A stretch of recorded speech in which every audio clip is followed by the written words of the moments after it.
Hello everyone, myself Raman Sharma as an IELTS trainer. और video को शुरू करने से पहले आज सभी मेरे स्टूडेंट्स के लिए एक टारगेट क्या है? अब तक सब्सक्राइबर की जो काउंटिंग है दैट इज कॉल्ड 1,61,000, मतलब 1,61,000 अब तक सब्सक्राइबर हो चुके हैं। और टारगेट क्या है? जब 1,75,000 मतलब कि 1,75,000 सब्सक्राइबर हो जाएंगे, the day I would definitely come live for 2 hours.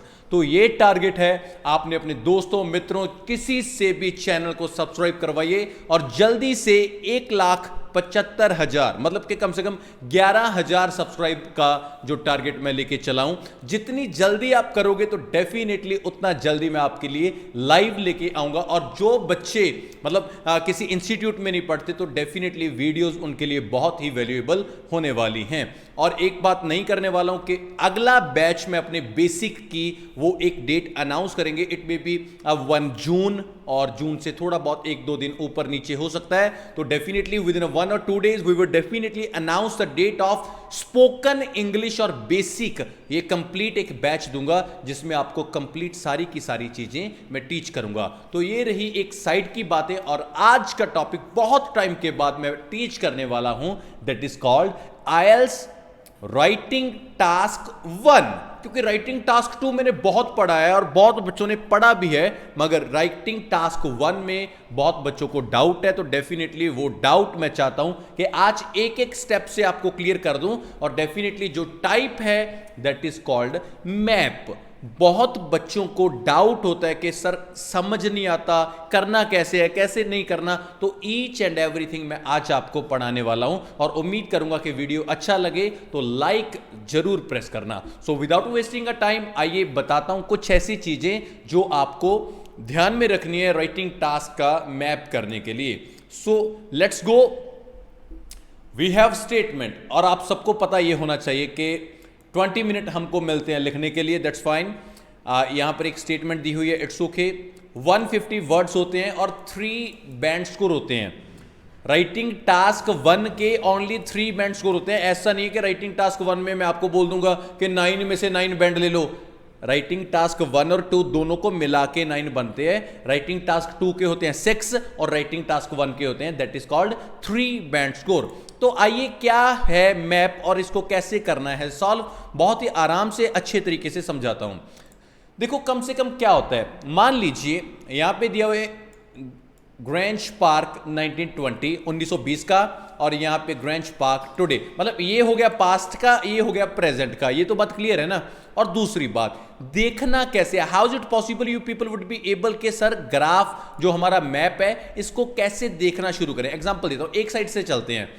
Rose garden यहां पर है, दैट्स ओके है।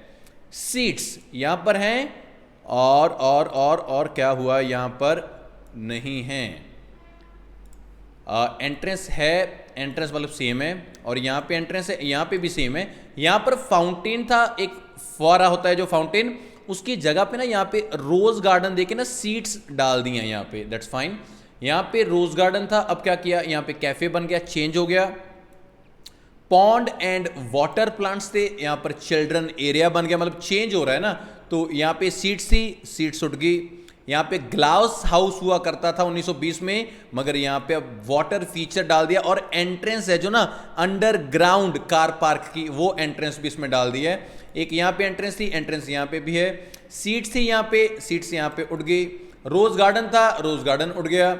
यहां पे स्टेज फॉर म्यूजिशियन था, तो उसकी जगह पे क्या हो गया, एम्फी थिएटर फॉर कंसर्ट्स। मतलब आपने सबसे पहले एक ना न्यूज़पेपर में आता था जब हम छोटे होते थे ना कि 6 अंतर ਲੱਭੋ। 6 ਅੰਤਰ ਲੱਭੋ ਦਾ मतलब ਕੀ ਹੁੰਦਾ ਹੈ, 2 ਪਿਕਚਰਸ ਸ਼ੋ ਕੀਤੀਆਂ ਹੁੰਦੀਆਂ ਸੀਗੀਆਂ ਆਪਾਂ ਨੂੰ, ਤੇ ਡੈਫੀਨਿਟਲੀ ਆਪਾਂ ਲੱਭਦੇ ਸੀ ਵੀ ਉੱਪਰ ਪੰਛੀ ਹੈਗਾ, ਨੀਚੇ ਪੰਛੀ ਨਹੀਂ ਹੈਗਾ, ਜਾਂ ਉਧਰ ਕੀ ਹੈ ਇਧਰ ਕੀ ਨਹੀਂ ਹੈਗਾ। ਤਾਂ ਸੇਮ ਚੀਜ਼ ਤੁਹਾਨੇ ਇਹਦੇ 'ਚ ਕੀ ਆ ਫਾਈਂਡ ਕਰਨਾ ਹੈਗਾ ਕਿ ਕਿਹੜੀਆਂ ਚੀਜ਼ਾਂ ਉੱਥੇ ਨੇ, ਕਿਹੜੀਆਂ ਬਦਲ ਗਈਆਂ। ਤਾਂ ਕੁਝ ਮੈਂ ਤੁਹਾਨੂੰ ਚੀਜ਼ਾਂ ਸਮਝਾਉਣਾ, ਦੇਖੋ ਧਿਆਨ ਨਾਲ।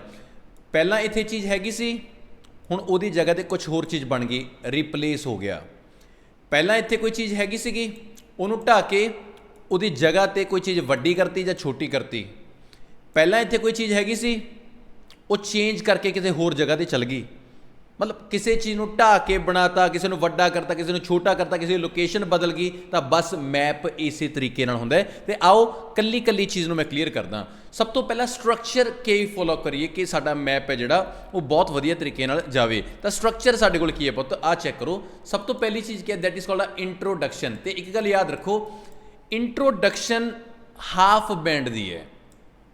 जब तुसी हाफ बैंड कर लिया, इंट्रोडक्शन का मतलब की होंगे कि जो स्टेटमेंट सानू मिली है, जो स्टेटमेंट आ रही देखो है ना, मन के चलो आ एक एग्जाम्पल देना, the plants below show a public park when it first opened in 1920 and the same park today. मतलब एक प्लान्स नेगे ਜਿਹੜੇ शो किए गए ने कि पब्लिक पार्क सीगा ਜਿਹੜਾ ਉਹ ਸਭ ਤੋਂ ਪਹਿਲਾਂ 1920 ਚ ਜਦੋਂ ਖੁੱਲਿਆ ਸੀਗਾ ਉਹ ਕਿਵੇਂ ਦਾ ਦਿਖਦਾ ਸੀਗਾ ਤੇ ਅੱਜ ਉਹ ਕਿਵੇਂ ਦਾ ਦਿਖਦਾ ਹੈਗਾ। ਠੀਕ ਹੈ ਨਾ। ਸੋ इंट्रोडक्शन तक की होएगा, इनू मैं सनानियम दे विच यूज़ करूँगा, स्टेटमेंट नू चेंज करके लिख दूंगा, इंट्रोडक्शन होगी। उस तो बाद मेरे को दो ऑप्शंस नेगे, दो ऑप्शंस के मैं अपनी चॉइस नाल कुछ चीज़ों एग्जाम्पल देना, कुछ चीज़ां किवें देखो, rose garden, pond, glass house seats, entrance या फाउंटेन, ये BP1, rose garden, stage of musician, entrance rose garden, ये BP2। मतलब तुसी जो ਆਪਾਂ ਨੂੰ ਮੈਪ ਦੇ ਵਿੱਚ ਦਿੱਤਾ ਹੋਇਆ ਉਹਨਾਂ ਨੂੰ ਹਾਫ ਡਿਵਾਈਡ ਕਰ ਲਓ ਤੇ ਕਿਸੇ ਇੱਕ ਵੀ ਬੱਚੇ ਨੂੰ ਮੈਂ ਪ੍ਰੈਸ਼ਰ ਨਹੀਂ ਦਿੰਦਾ, ਮੈਂ ਡਰਾਉਂਦਾ ਨਹੀਂ ਹੈਗਾ ਕਿ ਪਤਾ ਨਹੀਂ ਕਿਵੇਂ ਟਫ ਹੈ, ਕੁਝ ਨਹੀਂ ਹੈਗਾ, ਬੜਾ ਈਜ਼ੀ ਹੈ, ਸਿੰਪਲ ਲੈਂਗੁਏਜ ਦੇ ਵਿੱਚ ਲਿਖਿਆ ਮੈਨੇ ਤੇ ਮੈਂ ਤੁਹਾਨੂੰ ਕੱਲੀ ਕੱਲੀ ਚੀਜ਼ ਕਲੀਅਰ ਕਰ ਦੂੰਗਾ ਕਿ ਕਿਸ ਤਰੀਕੇ ਨਾਲ ਅਸਲ ਦੇ ਵਿੱਚ ਤੁਹਾਡਾ ਸੈਂਟੈਂਸ ਸਟਰਕਚਰ ਮੈਟਰ ਕਰੂਗਾ। ਆਓ ਮੈਂ ਤੁਹਾਨੂੰ ਲਿਖਿਆ ਹੋਇਆ ਆਪਣਾ ਸਮਝਾਉਣਾ। ਸਭ ਤੋਂ ਪਹਿਲੀ ਚੀਜ਼ ਕੀ ਹੈ, ਇੰਟਰੋਡਕਸ਼ਨ। ਮੈਂ ਰੀਫਰੇਜ਼ ਕੀ ਕੀਤਾ, ਮੈਂ ਨਾਰਮਲ ਕਿਹਾ द टू मैप्स क्योंकि दो मैप ने जोड़े अपने शो सीगा, शो का सिनोनिम मैंने यूज़ कर लिया इलूस्ट्रेट। तुसी डिपिक्ट यूज़ कर सकते हो, तुसी रिप्रजेंट यूज़ कर सकते हो, हाँ ताड़ी अपनी मर्जी। आप इलूस्ट्रेट कर लिया, no issues. How Grange Park has been changed from its open in 1920 to the present. देखो उपर भी अपन यही कहा कि ग्रेंज पार्क है 1920 जो बनया सी ते हुण जिवें बनेगा सेम चीज़ है। आपाने उन्होंने अपनी मर्जी नाल सिनोनिम चेंज करके लिखता पर मीनिंग दोनों का सेम निकलता है। This is called introduction. तो कोई भी बच्चा अपनी मर्जी नाल भी बना सकता है, ये किसी को फोर्स नहीं करता है मैं कि एवें सिंपल सानू ये फॉलो करो, नो, वो तुहाडी अपनी चॉइस है। वो सिंपल तरीके नाल इहनूं होर पता किवें लिख सकते हैं, समझाउणा मैं। द प्लान्स बिलो कदे नहीं लिख दो, शो का सिनोनिम तुसीं अपनी मर्जी नाल लिख लो, इलूस्ट्रेट लिख लो, ठीक है। Public park when it has opened in 1920 and the same park जिते टुडे है इहदी जगह ते प्रेजेंट लिख लो। तो फर्क यही है कि जो सिनोनिम आउंदा है वो लिख सकते हो, जे नहीं आउंदा तो डायरैक्ट सेम दा सेम लिख दो, पर गलत ना लिखो। हुण रही गल बॉडी पैराग्राफ 1 ते बॉडी पैराग्राफ 2 दी, हुण मैं अपनी चॉइस नाल कुछ चीज़ ते एक गल होर सुन लो, कोई प्रैशर नहीं हैगा कि आही चीज़ां तुहानूं एवें चकनियां पैणगीਆਂ भी आ BP1 है ਜਾਂ इधरलियां चीज़ां BP2 ने। अपनी मर्जी नाल अद्धियां चीज़ां BP1 च डिस्क्राइब कर दो, अद्धियां चीज़ां BP2 च। कोई डरन की लोड़ नहीं तो कोई किसी का प्रैशर नहीं हैगा, ठीक है। बड़ी नॉर्मल टॉक ही है, मैं लिखा तुहाडे लई। देखो एक एक लाइन क्लीयर करदा, मैं लिखा बच्चे रीड करो कंसनट्रेट नाल। देखो मैं समझाउणा एक एक लाइन नूं। कहंदा इन 1920 अपन पता लगा कि 1920 की गल होगी। Visitors could enter the park on Arnold avenue from the north और the southern one on the Eldon street. मतलब पहला की सीगा, ध्यान नाल देखो कि विजिटर सी जिहड़े लोग सीगे वो दो पासियों तो ही एंटर हो सकते सी। दो पासे किहड़े किहड़े ने आ रहा देखो, दो साइड्स ने जिहड़ियां अपने बच्चे वो की ने अर्नोल्ड एवेन्यू तो एंट्रेंस सी पहला, तो फिर की एल्डन जो स्ट्रीट है उतों एंट्रेंस सीगी 1920 दे विच। हुण की हो गया, हुण इन्होंने की किया पुत्त, but the park now has a new underground parking entrance. पर जिहड़ी हुण ना की होया, पार्क ने अपनी एक अंडरग्राउंड पार्किंग भी बना ली। तो आ रही अंडरग्राउंड पार्किंग, मतलब एंट्रेंस तो पहला भी आ सीगे दो, ये रही आ भी एंट्रेंस सी, पर हुण उन्होंने की किया एक होर एंट्रेंस तैयार कर ली जिहड़ी अंडरग्राउंड है। मतलब आपाने एक चीज़ तो एक चीज़ ये क्लीयर करता, मतलब नाल दी नाल जिहड़ी जिहड़ी क्लीयर हुई जाऊगी उन्होंने कट्टी चलियो कि दोबारे आपां सेम ना लिख सकीए। आओ, there was a fountain at the centre of the park. तो आपां नूं पता हैगा कि पार्क के सेंटर दे विच आ रहा फाउंटेन। फाउंटेन की गल होगी, हुण उहदी जगह ते की हो गया, which has been replaced, ਜਿਹੜਾ replace ਕੀਤਾ ਗਿਆ with a huge rose garden surrounded by many seats। ਮਤਲਬ ਪਹਿਲਾਂ ਪਾਰਕ ਦੇ ਵਿੱਚ ਫਾਊਂਟੇਨ ਹੁੰਦਾ ਸੀ, ਉਹਦੀ ਜਗ੍ਹਾ ਦੇ ਉੱਤੇ ਇੱਕ ਬਹੁਤ ਵੱਡਾ ਰੋਜ਼ ਗਾਰਡਨ ਬਣਾਇਆ ਗਿਆ ਆ ਰਿਹਾ, ਤੇ ਸਰਾਊਂਡਡ ਬਾਈ ਸੀਟਸ ਹੈਗਾ ਆ ਰਿਹਾ ਕਿ ਉਹ ਸੀਟਸ ਦੇ ਨਾਲ ਘੇਰਿਆ ਗਿਆ। ਤਾਂ ਡੈਫੀਨੇਟਲੀ ਆਪਾਂ ਨੇ ਦੋ ਚੀਜ਼ਾਂ ਕਲੀਅਰ ਕਰਤੀਆਂ। ਨੰਬਰ 1 ਤੇ एंट्रेंस ये होगी, आ रोज़ गार्डन भी हो गया। ठीक है, ताड़ी अपनी मर्जी है, बस एंड ऑफ द जो मैप है ताड़ी सारी टॉक होनी चाहिए है इस वक्त। The stage for musician on the left hand side, पहले एक स्टेज होंदी सी म्यूजिशियन दी लैफ्ट हैंड साइड ते, देखो लैफ्ट हैंड साइड किहड़ा आ रहा, तो स्टेज ऑफ म्यूजिशियन इत्थे सीगी। ठीक है, हुण उन्होंने की कीता इहदी जगह ते of the fountain that was demolished, demolish होंदा बिल्कुल ढा देना, उन्होंने ढा दिता गया, and replaced by the amphi theatre for concert. मतलब की हैगा, एक स्टेज ऑफ म्यूजिशियन सीगा, उन्होंने रिप्लेस करके उहदी जगह ते की बनाता, एम्फी थिएटर फॉर कंसर्ट बनाता। तुसीं एक चीज़ नूं गौर नाल देखो, मैं BP1 दे विच एंट्रेंस की गल, रोज़ गार्डन की पूरे की गल, एंट्रेंस दे अंडरग्राउंड की गल, एम्फी थिएटर की गल, मतलब BP1 दे विच मैंने इन्ना कर लिया। हुण मेरे को बचा BP2, तो मैनू की गल्लां करनियां पैणगीਆਂ, एक रोज़ गार्डन रह गया मेरा, कैफे ते चिल्ड्रन एरिया ते वाटर फीचर। मतलब तुहानूं ये पता होवे, अपनी मर्जी नाल वंड लिया करो कि मैं दो पैरा मतलब कि 4 चीज़ां मैं BP1 च, 4 चीज़ां मैं BP2 च। आओ BP2 वेखने आपां किवें बणिया पुत्त। Similarly same there was another rose garden and a pond for water plants to the east of the northern entry, but now it was converted into a cafe and children play area। पहला की सीगा, एक रोज़ garden सीगा, अरे रोज़ garden ते एक pond ਜਿਹੜਾ ਸੀ water plant ਸੀ। ਪਹਿਲਾਂ ਇੱਥੇ ਆ ਚੀਜ਼ਾਂ ਦੋਨੇ ਹੁੰਦੀਆਂ ਸੀਗੀਆਂ, ਫਿਰ ਉਹਨਾਂ ਨੇ ਕੀ ਕੀਤਾ, ਉਹਦੀ ਜਗ੍ਹਾ ਤੇ ਕੈਫੇ ਤੇ ਚਿਲਡਰਨ ਪਲੇ ਏਰੀਆ ਉਹ ਰਿਪਲੇਸ ਕਰਤਾ। ਮਤਲਬ ਆਪਾਂ ਨੇ ਹੁਣ ਆ ਦੋਨੇ ਕੈਫੇ ਤੇ ਚਿਲਡਰਨ ਪਲੇ ਏਰੀਆ ਦੀ ਇੱਕ ਟਾਕ ਕਰਤੀ। ਹੁਣ ਆਪਣੇ ਕੋਲ ਅੱਗੇ ਦੇਖੋ ਕੀ ਹੈ, ਇਨ ਐਡੀਸ਼ਨ ਕੰਟੀਨਿਊਸਲੀ ਆਪਾਂ ਕੰਟਰਾਸਟ ਕਰਦੇ ਹਾਂ, a rose garden and on the top right hand corner and the glass house on the bottom one has gone and now there is a water feature. मतलब की करिया, पहला 2 रोज़ garden होंदे सी, एक रोज़ garden area, एक रोज़ garden area, उहदी जगह ते कहंदा इक्को रोज़ गार्डन रह गया, एक तां बिल्कुल उड्डे गया, वो खत्म ही करता, ते एक जगह ते वाटर फीचर बन गया, इहदे जिहड़ा इधरली साइड ते राइट हैंड ते वाटर फीचर बन गया।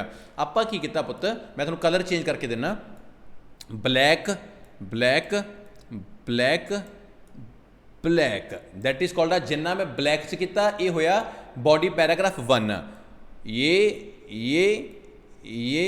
और ये, that is called uh BP2। ताड़ी अपनी चॉइस थी कि तुसीं उहनूं जिवें मर्जी लिख सकते सी। जिन्ने मैं ब्लैक च कीते आ वो मैं BP1 च करते, जिन्ने मैं रैड च कीते आ उन्हें मैं BP2 च करते। तुसीं अपनी मर्जी नाल भी चूज़ कर सकते हो, कोई प्रैशर नहीं हैगा किसी बच्चे ते। रही गल लास्ट है, ओवरऑल हमेशा लास्ट ते लिखना है, इंट्रोडक्शन तो बाद नहीं लिखना, ये रूल हैगा। Overall it is obvious that the park has been rearranged significantly and more infrastructure have been built in Grange Park such as a, ਹੁਣ ਦੇਖੋ ਕਹ ਰਹਾ ਕੋਈ ਡਾਊਟ ਨਹੀਂ ਹੈਗਾ, ਜਿਹੜਾ ਪਾਰਕ ਹੈ ਉਹ ਰੀਅਰੇਂਜ ਕੀਤਾ ਗਿਆ, ਇਨਫਰਾਸਟ੍ਰਕਚਰ ਵੀ ਬਦਲਿਆ ਗਿਆ ਗ੍ਰੈਂਜ ਪਾਰਕ ਦੇ ਵਿੱਚ, ਜਿਵੇਂ ਕਿ ਕੈਫੇ, ਐਮਫੀ ਥੀਏਟਰ ਫॉर ਕੰਸਰਟ ਜਾਂ ਵਾਟਰ ਫੀਚਰ ਜਾਂ children the play area over the given period. तो एक गल याद रखो, ਜਿਹੜੀਆਂ ਜਿਹੜੀਆਂ ਚੀਜ਼ਾਂ ਬਦਲੀਆਂ ਜਾਂਦੀਆਂ ਨੇ ओवरऑल ਦੇ ਵਿੱਚ ਕੱਲੀਆਂ ਆਪਾਂ ਨੇ ਉਹੀ ਦੱਸਣੀਆਂ ਨੇ। ਦੇਖੋ ਆਪਾਂ ਨੇ ਐਮਫੀ ਥੀਏਟਰ ਵੀ ਦੱਸਿਆ, ਹਾਂ ਆਪਾਂ कैफे भी दसिया, वाटर फीचर भी दसिया, तो यह भी दसिया। मतलब जो ओवरऑल ये दसना है कि ये पीरीयड के इन्ना चेंज आया, तो कला नीचे वाला ग्राफ दसना है, उपर वाला कदे भी नहीं दसना। आप ओवरऑल दोबारा दस देना, मैं कहा भी कोई शक नहीं है ग्रैंज पार्क के बड़िया चीज़ों का बदलाव आया, जिमें कि cafe, amphi theatre, concert, water feature तो चिल्ड्रन प्ले एरिया, ये गिवन पीरीयड के विच आपां इंट्रोडक्शन किया, जो स्टेटमेंट दिता उन्होंने सिनोनिम चूज़ करके, बॉडी 1 ते बॉडी 2 मैं तुहानूं दस्से कि आप अपनी मर्जी नाल भी जिवें मर्जी लिखीए, तो रही गल ओवरऑल, तो ओवरऑल मैंने एंड दे किया। मैं कोशिश की कि मैं तुहानूं मैप बहुत वधिया तरीके नाल समझा सकां। जे समझ आया तो वीडियो नूं लाइक करके कमेंट दे विच जरूर दसो। जे तुसीं चाहुंदे हो कि राइटिंग टास्क 1 दियां मैं सारियां वीडियोज़ मतलब कि टेबल पाए मैप तो जो मैं कराई था, लाइन बार है ना, प्रोसैस डायग्राम, मैं वो भी वीडियोज़ तुहाडे लई जरूर पाऊँगा। तो कमेंट सैक्शन दे विच जरूर दसो कि तुहानूं वीडियो नूं देखण तो बाद कुछ सीखण नूं मिलिया, किवें मिलिया, आपदा गुड बैड जो भी एक्सपीरियंस है वो जरूर दसो। सो बहुत प्यार, thank you very much, love you, take care, goodbye, Raman Sharma.